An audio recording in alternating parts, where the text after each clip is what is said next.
ខ្លះនិយាយទៅវាសិនគេហៅថាធំគ្រូគ្រូមានទាំងការយំមានទាំងការសើចមានទាំងសុបាយ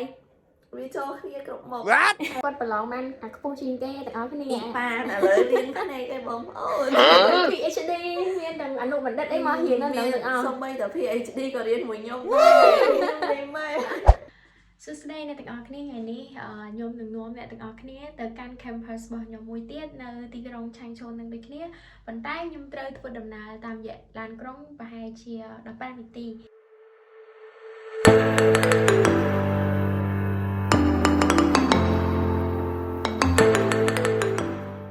អូខេអ្នកទាំងអស់គ្នាឥឡូវនេះខ្ញុំបានមកដល់ឡើងចំណតហើយអញ្ចឹងខ្ញុំត្រូវដើរប្រហែល1នាទីទៀតដើម្បីដល់សាលារបស់ខ្ញុំទាំងអស់គ្នាអញ្ចឹងនេះគឺច្រកចូលខាងមុខរបស់សាលាអញ្ចឹងមុននឹងចូលយើងធ្វើការ scan card ជាមុនសិនអូខេតាមម្នាក់ឯងរៀងកំសត់តិចទាំងអស់គ្នាហើយមួយទៀតនេះកង់សាធារណៈយើងអាច scan តាម Alipay ឬក៏ WeChat ដើម្បីយើងជិះទៅថ្នាក់រៀនអញ្ចឹងណាព្រោះអីសាលាគឺធំអញ្ចឹងបើយើងដើរគឺត្រូវចំណាយពេលយូរយ៉ាងហោចណាស់ក៏10នាទីអីជាងដែរអញ្ចឹងយើងអាចប្រើប្រាស់កង់នេះដើម្បីយើងជិះទៅថ្នាក់របស់យើងដើម្បីមានភាពងាយស្រួលព្រោះកាលណាបើសិនជាយើងមានពេលច្រើនអត់អីយើងដើរទៅហាត់ប្រាណផងតែបើយើងអត់សូវមានពេលទេភាគច្រើនគឺយើង scan កង់ជិះហើយអត់សូវថ្លៃទេទាំងអស់គ្នាបើខ្ញុំថតទិដ្ឋភាពទាំងមូលរបស់សាលាហ្មងគឺថតមួយថ្ងៃហ្នឹងគឺថតអត់ងាយអស់ទេព្រោះយើងចង់ detail អញ្ចឹងយើងស្គាល់តែកន្លែងត្រួសសំខាន់មួយចំនួនរបស់សាលាខ្ញុំមកបានហើយអូខេទាំងអស់គ្នាឥឡូវយើងមកដល់ច្រកចូលផ្នែកខាងមុខរបស់សាលាគឺមានទីតាំងដែលជាទីតាំងសួនច្បារហើយនៅខាងនោះគឺអគារសិក្សាជាច្រើនហើយទាំងអស់គ្នាយើងត្រូវធ្វើដំណើររយៈពេល15នាទីដល់ជិះឡានក្រុងរបស់សាលាប៉ុន្តែបើសិនជាករណីថាយើងខកខានឡានក្រុងរបស់សាលាដោយសារតែសាលាគឺមាន timeline ច្បាស់លាស់មែនតើសម្រាប់ធ្វើដំណើរពី campus មួយទៅ campus មួយអញ្ចឹងបើសិនជាយើងខកខានយើងអាចធ្វើដំណើរតាមរយៈរថយន្តសាធារណៈមិញក៏អត់សូវជាថ្លៃដែរអ្នកទាំងអស់គ្នាត្រឹមតែ 1.8 យួនទេចាឥ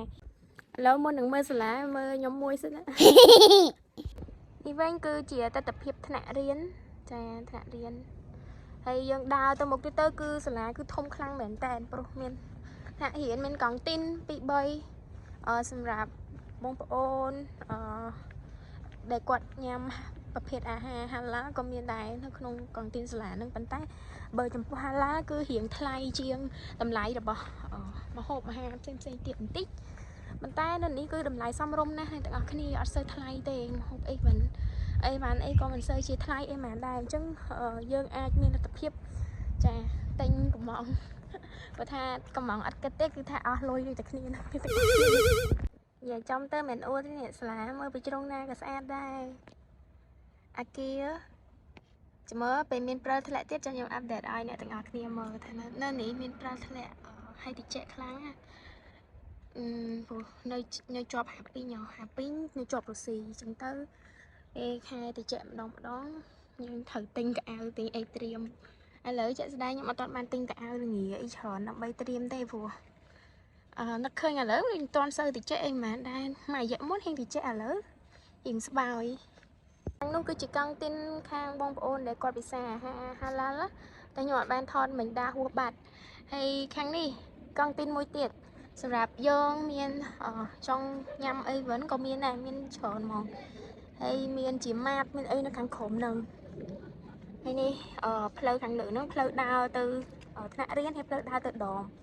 ទៅកន្លែងយើងស្នាក់នៅសម្រាប់និស្សិតទាំងអស់គ្នាហើយក៏មានកន្លែងជាយើងអង្គុយលេងអង្គុយអីដែរហើយក៏មានកន្លែងឲ្យសិស្សរៀនពេលយប់មានអីដែរអូខេខាងក្នុងហ្នឹងគឺមានម៉ាតមានអីលក់របស់របរច្រើនណាស់យើងអាចកំងបានតែភាគច្រើនយើងគួរតែទិញតាមថាបោឬភីងទទួលឬក៏អេបចឹងទៅវានឹងធូរថ្លៃជាងប៉ុន្តែបើករណីថាយើងអត់បានទៅណាក្រៅទេយើងអាចទិញនៅក្នុងហ្នឹងទៅលឿនឆាប់រហ័សហើយសម្រាប់នៅទីនេះក៏មានការទទួលកំងឲ្យបានគេថាបោពីទទួលអីយើងអាចមកយកនៅកន្លែងនេះបានគេមាន scan code scan អីចាហ្នឹងហើយទាំងអស់គ្នាបើយើងក៏លេខទៅខាងជ្រុងខាងនោះក៏ជាអាគារសម្រាប់សិក្សាដែរមានច្រើនណាស់ខ្ញុំអាចដើរអស់បានទេអ្នកទាំងអស់គ្នាអញ្ចឹងខ្ញុំថតត្រុសឲ្យមើលហើយបើយើងដើរទៅខាងនោះទៀតគឺមាន start កន្លែងយើងសម្រាប់សិស្សចិនគាត់ហាត់ទាហានណាឆ្នាំទី1ហើយក៏កន្លែង celebrate កម្មវិធីអីផ្សេងដែរអូខ្ញុំដើរមកដល់នេះបាទចាអញ្ចឹងខាងនេះ យើងចូលមកដល់កន្លែងទីតាំងដមរបស់និស្សិតនេះគឺជាដមរបស់គាត់ដមរបស់និស្សិតជនជាតិចិនខាងនេះក៏ដមនិស្សិតជនជាតិចិនដែរបើយើងដើរទៅខាងនោះគឺសិតតែដមនិងនិស្សិតជនជាតិចិននិស្សិតអន្តរជាតិមកពីប្រទេសផ្សេងៗទាំងអស់គ្នាហើយនៅនេះគឺស្អាតណាស់ស្អាតបរិយាកាសល្អហើយចំពោះសាស្ត្រាចារ្យ professor ក៏ល្អដែរហើយមនុស្សនៅនេះគឺគាត់ចេះជួយយកអាសាគ្នាណាទាំងអស់គ្នាជាពិសេសគឺមិត្តភ័ក្តិទាំងជនជាតិចិនទាំងជនជាតិបរទេសគឺគាត់ចេះជួយយកអាសាគ្នាហើយយកមុនហ្នឹងខ្ញុំសួរផ្លូវខ្ញុំមកដំបងណាគាត់ដើរប្រហែល15នាទីដើម្បីជូនយើងទៅដល់អគារដល់បន្ទប់ដែលយើងចង់ទៅនឹងតែម្ដងអញ្ចឹងពួកគាត់គឺចិត្តល្អខ្លាំងណាស់អូខ្ញុំដើរធួរឡើងហត់ទេទាំងអស់គ្នាព្រោះធំពេកខ្ញុំអត់អាចដើរមកជុំនឹងអស់បានទេមកផ្លែទៅចុកជើងមកមិញហ្នឹងគ្រាន់សម្រាប់ហ្នឹង10នាទីបាត់ទេឥឡូវហ្នឹងខ្ញុំនឹង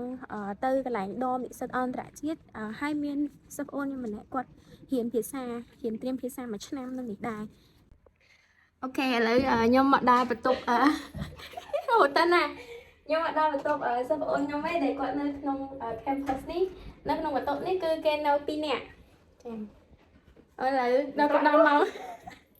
គាត់ចិត្តដល់ម៉ោងគាត់ត្រូវទៅរៀនទៀតដែរអញ្ចឹងថ្នាក់បើយើងរៀនថ្នាក់ master ថ្នាក់ PhD គឺគេជប់សម្រាប់អស់ហើយប៉ុន្តែចំពោះថ្នាក់ភាសាគឺរៀនមកព្រឹកទល់ល្ងាចហ្មងតាមសួរគាត់មិញទៅគឺរៀនមកព្រឹកទល់ល្ងាចហ្មងគាត់មានបានពេលសម្រាប់ទេឥឡូវនេះគាត់ពងថែមក្រែមសិនឥឡូវមកសួរចំណាប់អារម្មណ៍មករៀននេះរយៈពេល1ខែជាងមានអារម្មណ៍មិនដែរចំពោះថ្នាក់ភាសាមានសុបាយខ្លះមានហត់ខ្លះមានអីខ្លះនិយាយទៅវាចឹងគេហៅថាធំគ្រូមានទាំងការយំមានទាំងការសើចមានទាំងសុបាយវាចូលគ្នាគ្រប់មុខហើយរៀនអូខេ good ពេលខ្លះគ្រូសាខ្លះដែរបាន A ទៀតណបាន A ទៀតហ្នឹងមោទនភាពយើងហ្នឹងមែនអត់ហើយពេលអត់បានឈប់ចឹងមានអារម្មណ៍មិនដែរមានអារម្មណ៍ថាស្ដាយតិចតែចង់និយាយថាដោយសារអីស្ដាយអត់តាន់បោកលុយឲ្យចឹងបើពេលឈប់ទៅក៏ដឹងទៅណាស់ដែរព្រោះអត់មានលុយចាយខ្ញុំប្រាប់តិចអ្នកនរគ្នាបើខាង campus ខ្ញុំសាលាតែមួយឯងអត់មានយូរតែមួយប៉ុន្តែគឺគេបើកប្រាក់ខែឲ្យ2ដងឯងប៉ុន្តែចំដៃអូនវិញគឺគាត់អត់ទាន់បានបើកប្រាក់ខែទេគឺនៅក្នុង WeChat Shop ពី20យួនហើយនៅនេះចឹងគេរៀនបែងចែកពីដូចជាតាមខ្ញុំចឹងខ្ញុំអត់ចាំថាមាន10ឈីប៉ានឬក៏ប៉ាប៉ានគេមាន E ប៉ាន R ប៉ានរហូតដល់ថាប្រហែលជាឈីប៉ានហើយមុនចូលរៀននៅនេះគេត្រូវតែប្រឡងតែភាសាចិនរបស់យើងដើម្បីដឹងថាពេលចូលរៀនទៅយើងបានកម្រិតណាអីចឹងហើយងាយស្រួលបែងចែកតាមចំណេះដឹងសិស្សទៅរៀនចឹងឧទាហរណ៍អ្នកខ្លះគាត់ចេះច្រើននេះគាត់រៀនមួយអ្នកចេះច្រើនអ្នកខ្លះអត់សូវចេះឬក៏អត់ចេះសោះតាមថ្នាក់ប៉ុណ្ណឹងទៅអូខេហើយជាក់ស្ដែងគាត់ប្រឡងបានអាខ្ពស់ជាងគេទាំងអស់គ្នាប៉ាឥឡូវរៀនភ្នែកឯងបងប្អូនមានទាំង PhD មានទាំងអនុបណ្ឌិតអីមករៀននៅនឹងទាំងអស់សូម្បីតែ PhD ក៏រៀនមួយខ្ញុំដែរលេងម៉ែខ្ញុំដើរទៅវិញហើយអ្នកទាំងអស់គ្នាអូខេនេះតាមផ្លូវឃើញមានស្លឹកឈើជ្រក់មានអ្នកសម្អាតទេដោយសារពីច្រើននេះគឺគេឈប់ហើយតែនៅមានអ្នករៀនណាថ្នាក់ភាសាគឺគាត់នៅរៀនពេញម៉ោងហើយថែមម៉ោងទៀតគឺគាត់ឈប់8ថ្ងៃគាត់បានឈប់តែ1ថ្ងៃគត់អូខេទាំងអស់គ្នាអញ្ចឹងវីដេអូរបស់យើងគឺមានតែប៉ុណ្ណឹងបាយបាយ see you next time